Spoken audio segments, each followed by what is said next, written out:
அனைவருக்கும் வணக்கங்க.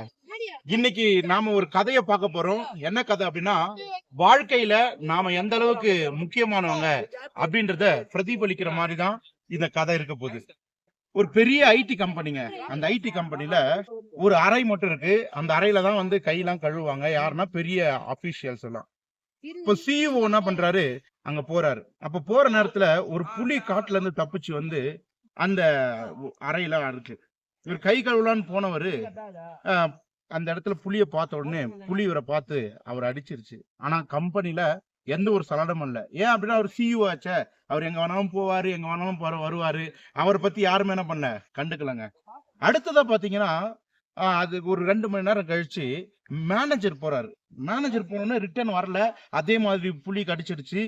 ஜனங்கள்லாம் அப்படியே ஜாலி ஆயிட்டாங்க. வேலை எம்ப்ளாயிஸ்லாம். இந்த ஆள் ஒழிஞ்சு போனான்டா. 3 ஹவரா ஆளே காணோம். எங்க போனான்னு தெரியல. சந்தோஷம் அப்படின்னு சொல்லிட்டாரு. இருந்துட்டாங்க.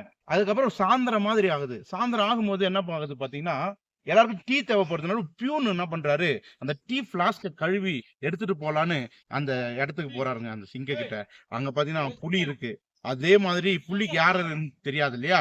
அந்த இந்த அடிப்படை ஊழியரான அந்த பியூனையும் காலி பண்ணிடுது.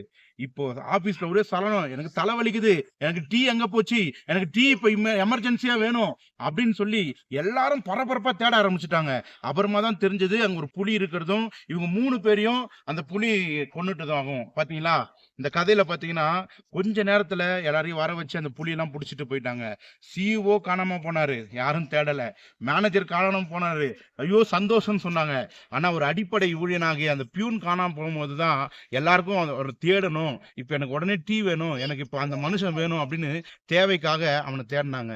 நம்முடைய வாழ்க்கையில அப்படிதான். நிறைய நம்ம தேவை உள்ளவர்களாக இருந்தா நிறைய பேர் நம்மளை தேடுவாங்க. நம்ம தேடணும்னா நம்ம தேவையுள்ளவர்களா இருக்கணும். நம்ம ஹையர் அபிஷியல் அப்படின்ற கான்செப்ட்ல நம்ம போனோம் அப்படின்னா ஒரு நாளும் நம்ம யாரும் மதிக்க மாட்டாங்க. கடைசி வரைக்கும் நாம் தேடுகிறவர்களாக இருந்தா மட்டும்தான் வாழ்க்கையில உயர முடியுன்ற ஒரு கருத்தை நான் உங்களுக்கு பதிவு பண்றேன். நன்றி, வணக்கம்.